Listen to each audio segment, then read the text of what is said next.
Annyeong! Welcome to Seoul, where tradition meets trend and every corner has a story to tell.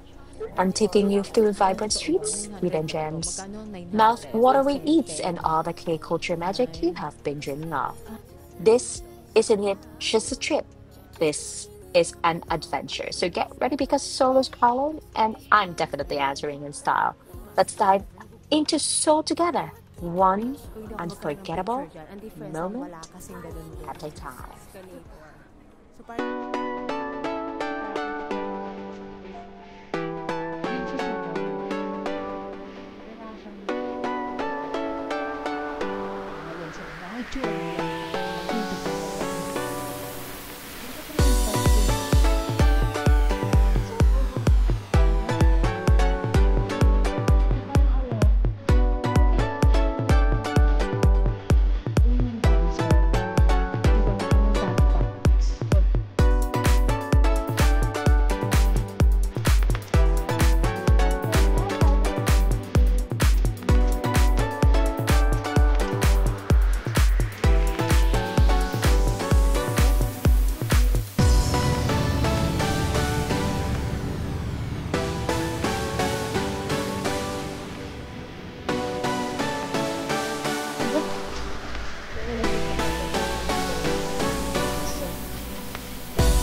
Okay, in three, two, one.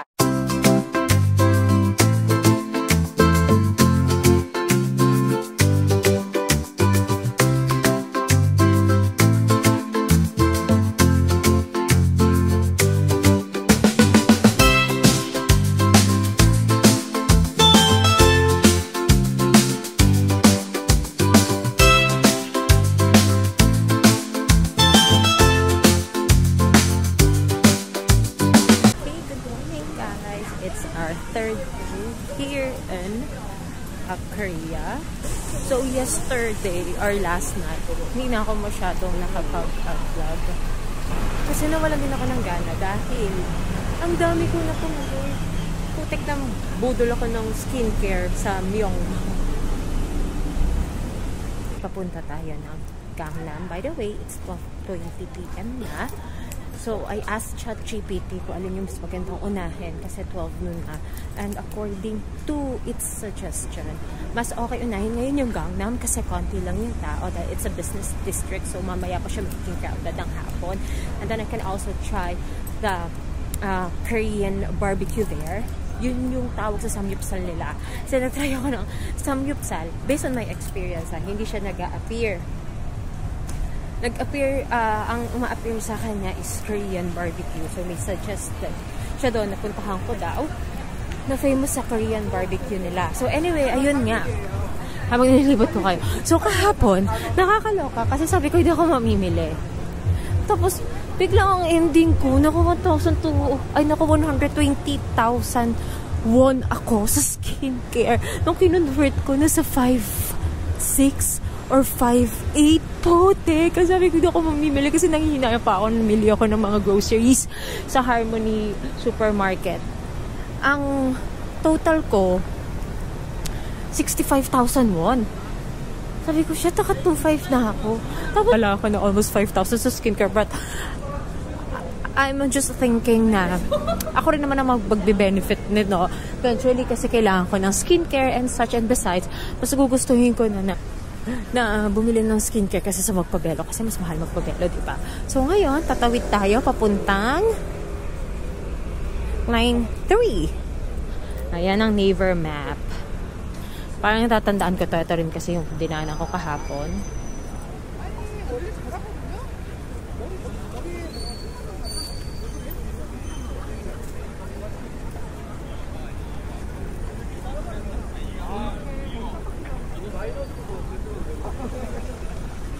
Papunta tayo ngayon sa Line 3 going to Gangnam and it's 45 minutes away from here. And then after nung sinadjust sa akin, tsaka ako pumunta ng Myeongdae kasi Myeongdae or Hongdae is like Myeongdong pero lighter version siya kasi nga university belt yun. Kaya medyo mga students and then youthful yung vibe niya. And also, hindi masyadong inuman. I was thinking to go to Itaewon as well. Pero more on ano kasi parang walking street ng Vietnam o ng Ho Chi Minh, puro inuman siya. Ayun, more on inuman siya kesa sa bilihan. That's based on my research. So, ayun nga. So, yan na, malapit na tayo.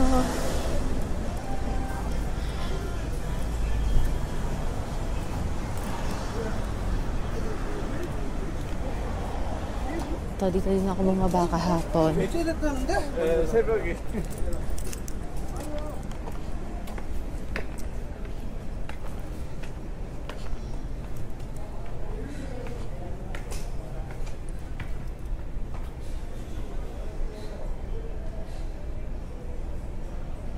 Ayan. Ito nakalagay, get on at Uljiro 3 Samga Station, which is ito. Ayan. So, yun, papunta na tayo. So, nakita nyo na naman kung ano yung itsura ng, ano nila, ng station nila. Pero, ito pa rin. Siyempre, ito yung everyday life ko. Pwede naman ako mag-bus if I want to. Pero kasi ito, straightforward. Wala lang. Besides kasi kapag sa bus kasi makaka-encounter ka pa rin ng traffic, diba? So, ito na lang. Ito, medyo mas nakakalito siya kasi yung mga signages niya, mas lamang pa rin yung Koreans kasi sa ibang translation like English.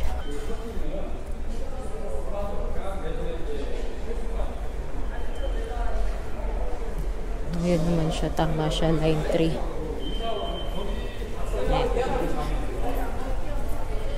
So, ganyan siya. Kung ano yung napapanood nyo sa K-drama. Para tayong member ng ano, K-drama ngayon. No? Grabe.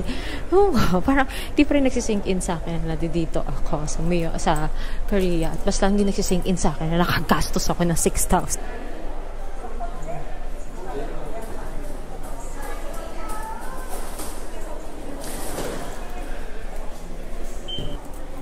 So, ito. Ano natin? Ogium. Ito, Chungmuro bound.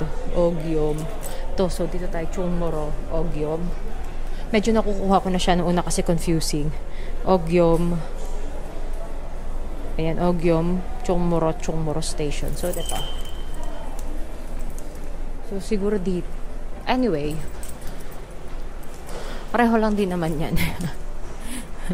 Magkikita pa rin kami sa finish line. Ayun. Hindi ko sinasabi na hindi ako nakukonfuse. Medyo nakukuha ko lang siya. Ayan. At in fairness, na-appreciate ko yung mga pormahan nila. Kahapon, nung nasa pauwi ako galing Cafe Pokpok, nakakita ko daw ng babae naka-oversize shirt. Tapos, naka-long skirt. Ang ganda niyang tignan. In fairness, na-appreciate ko yung mga pormahan nila. So, anyway, ito na tayo. Medyo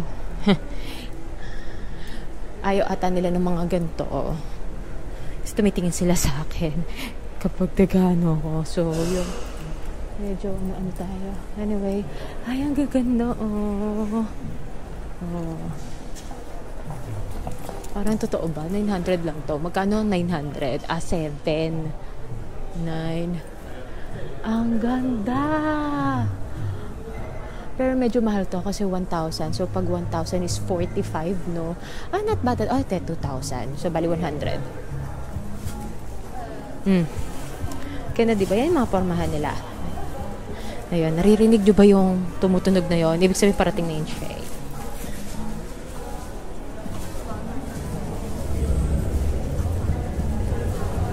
Galing, no? Oo.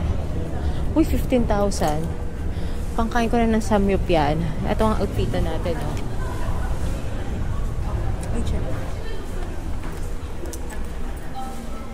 So, anyway, baba na tayo.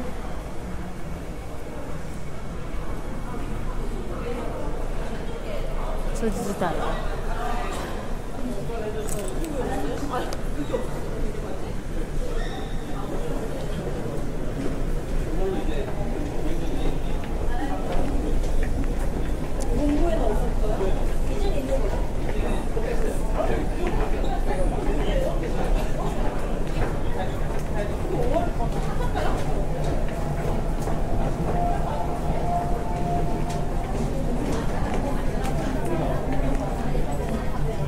So, hindi tayo dyan.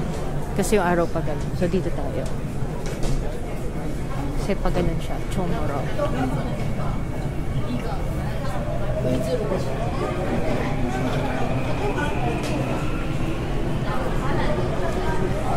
Galing nila, diba? I hope I'm not saying something cancelable, pero we're going to look at it.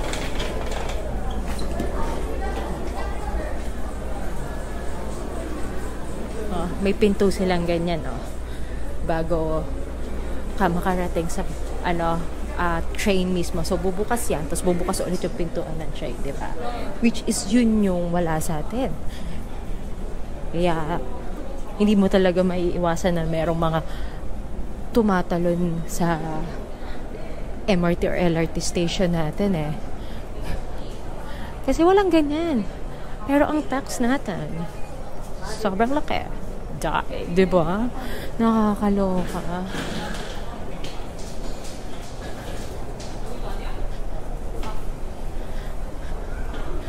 Diba? Hindi mo naman masasabi na dahil third world country tayo.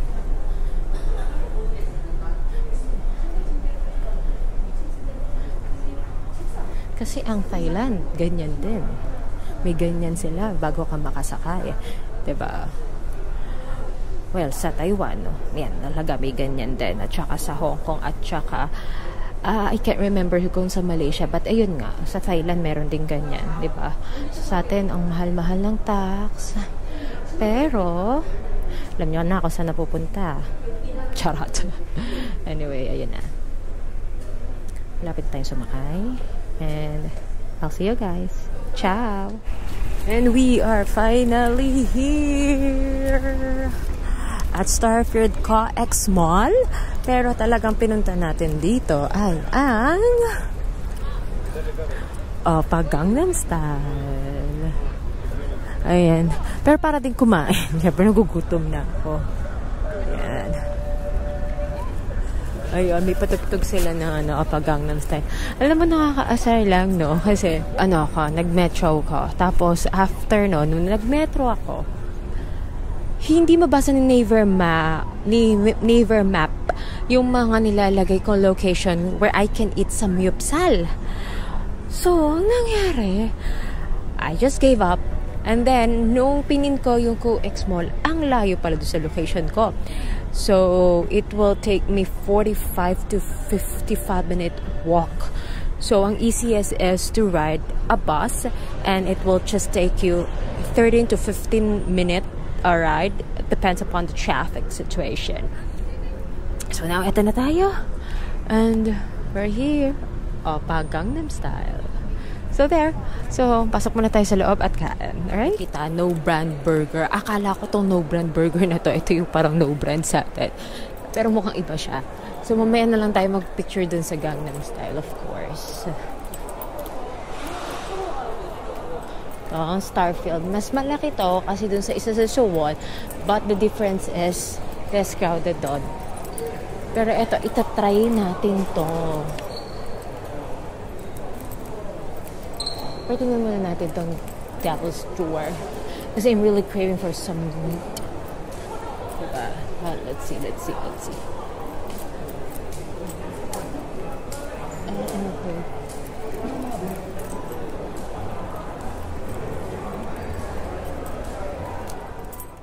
So, bumalik tayo sa No Brand Burger kasi nagugutom na ako talaga.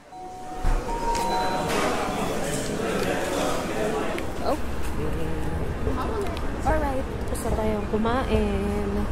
At ang kinain ko, 4,500 burger. Tapos nagpa-add ako ng bacon, which is 900 won. And then yung cheese balls nila, which is 3,000 won. So all in all, 8,500. So it's 354 sa current conversion. Pero syempre with interest is 358 via GCash. So 4,000. 4 pesos lang yung patong ni GCash. Eh, eto ngayon, hindi ko na kanina na video kung ano yung itsura ng pagkain ko. Pero it's big. So the reason why, kasi ang dami ko kasi katabi doon na professional kasi parang may event ata dito. So, parang about technology sila. Samsung, LG, something like that. I'm not sure. Basta kasi nagko-converse nga rin sila ng English. So mga mga Western, yung sure akong Western part. Ito ang itsura ng COEX library dito sa Gangnam. Medyo madaming tao, nakaka-overwhelm So, dapat talaga maaga kayong pupunta dito. Pero ako kasi katulad ng sabi ko sa inyo, diba, relax lang tayo today. Kaya talagang intended yung pupunta ko dito ng tanghali. So, here we go.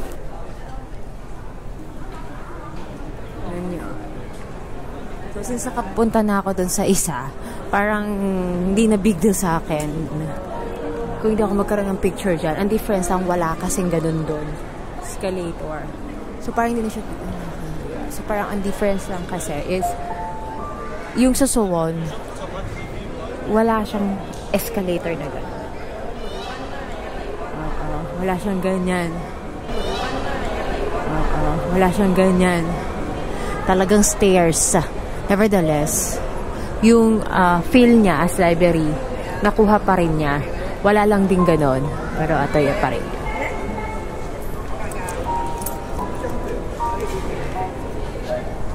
Yan na siya. So ngayon, pinag-isipan ko kung pumunta pa ba tayo ng Hongdae. Kasi, to be honest, I'm really tired and I just want to take a rest. Right now, kasi magkasunod na araw na talagang hindi ako na mahinga. So kaya gusto ko lang ngayon is magpahinga, kumain, as in walang itinerary after ko makarating ulit ng hotel. And then tomorrow, I'm actually thinking it's either I'll go to Nami Island or I'll go to G Palace. Kasi Friday na pala. I thought Thursday pa lang. Sabi ko, Friday na lang. Tsaka ko i-accomplish isa para Sabado at Linggo. Free na ako. Aba, Friday na pala. So parang ang mangyayari nun is Saturday dapat matapos ko na yung dapat kong gawin kasi ayoko makisabay dahil weekends, madaming tao, for sure, madaming turista. Pero ngayon talaga, gusto ko mang pilitin.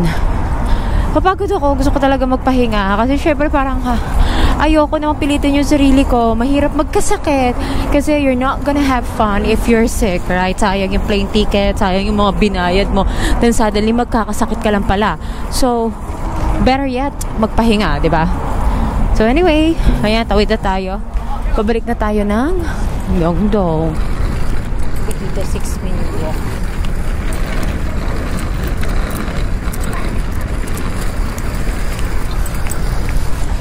So until now, gloomy pa din siya kung mapapansin nyo. As in, ever since dumating ako dito, it's still gloomy.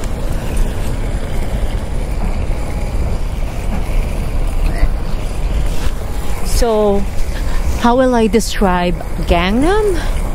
Simple lang. It's like the BGC in Manila.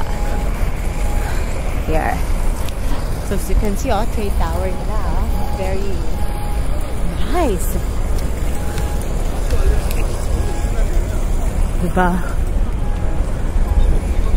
The details are very giving. And even this one, ito yung di ko alam kung ito ata yung ginaya ng BGC. Ayan. Yung 3D animation. Pero madami niyan. Kasi kahapon din sa may G Palace. G Palace na lang kasi I really cannot pronounce it without any cheat sheet. So, Gwangjong Palace ba yun? Anyway, syempre, ayoko magkamali. I'm sorry if I pronounce it wrong. So, ayan. Diba? Ayan kasi itong side na ito ginagawa. Ito pala ba dami kainan? Yawa.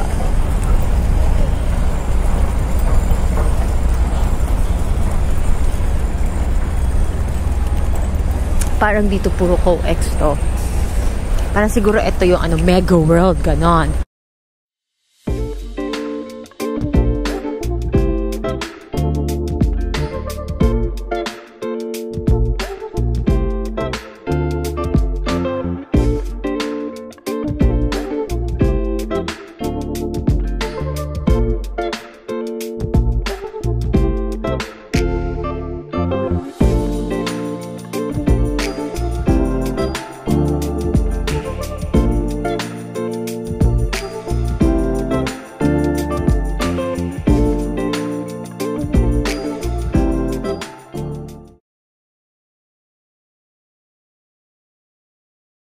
So I was actually decided na pumunta ng Lotte World. Then yesterday, nung nag-research ako, since nakapunta na naman ako ng Disneyland, para sa tingin ko, parang wala nang, di ba, much better sa Disneyland. So, parang wag na lang. So, and then, malapit lang din naman ako sa Enchanted Kingdom, di ba?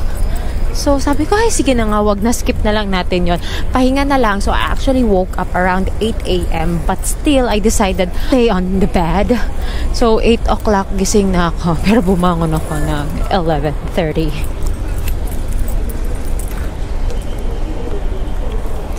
Ayan na. So, ngayon, ang gagawin na lang natin is to read the map.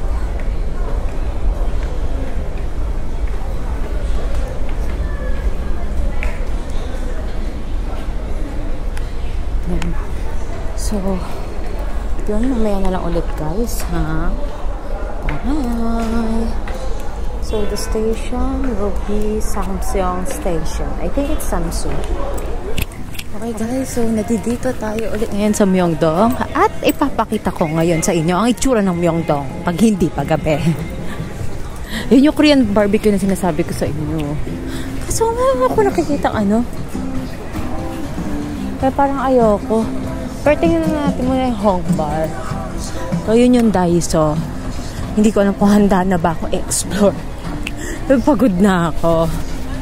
Diba? Ayun.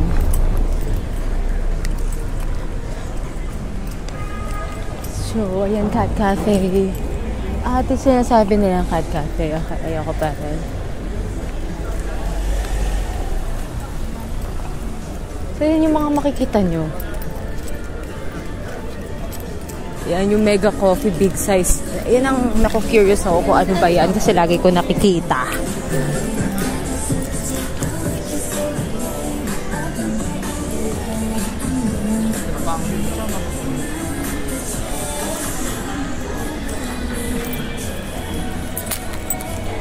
Wow! Look at that! Yung supermarket na nakita ko, diba? 3.9 yung isa. Pero nabili ko lang siya ng something. Diba? Ang nice.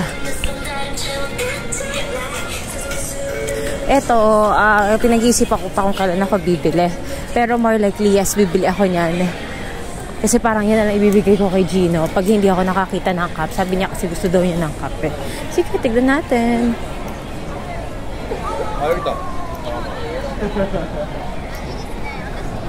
Tignan natin kung makikita na. Ayun pala ABC Mart. So kapag dito ABC Mart, dito din yung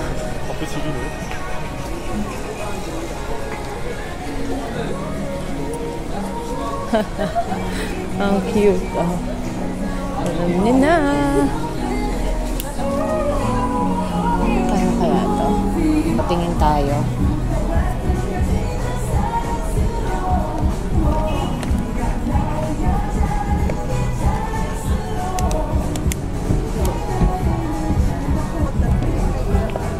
Okay guys, mamaya na lang ha. Magko-concentrate lang ako.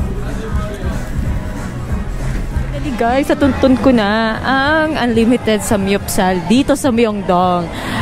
Kasi few restaurants lang yung nag-offer ng unlimited samyupsal unlike in the Philippines. Kasi though dito naman talaga nag-originate ang samyupsal. Pero limited lang or few restaurants lang yung nag-offer ng unlimited samyupsal. So finally natagpuan ko na rin siya. So ang location niya malapit dito sa ABC Mart. Tapat nito. Ayan. Tapos papasok siya. Hindi ko alam kung bakit trinay ko na many times sa Naver Map yung tawag doon Myeongdong. Pero pag nag-appear yung specific location sa Naver Map, hindi niya ibibigay yung specific instruction kung paano ka makakarating doon. And lalo na sa Google kasi nga hindi nagpa-function ng Google dito. Though mag-a-appear siya, pero hindi mo makikita yung hindi mo makikita or hindi nila ibibigay sa yung specific instruction on how to get in a certain place. So sa Naver Map din. But thankfully, madami nag-upload sa TikTok at saka sa YouTube na nagbibigay ng direction. That's why I was able to see it. And this is Hongbar. Like what I've mentioned, located siya in between ABC Mart And then this one. And then na kayo dito sa third floor. Now, let's go!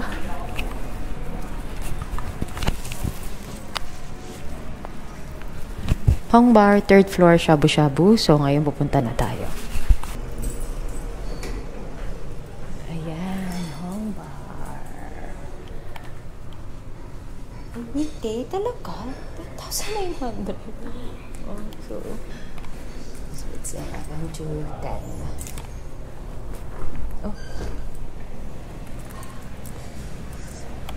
Oh, you open? Okay, yeah, finally.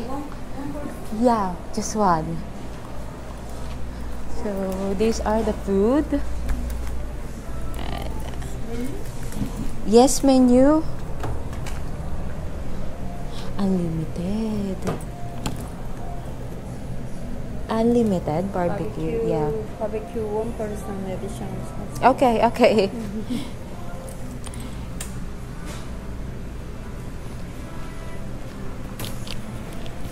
Is it okay to vlog?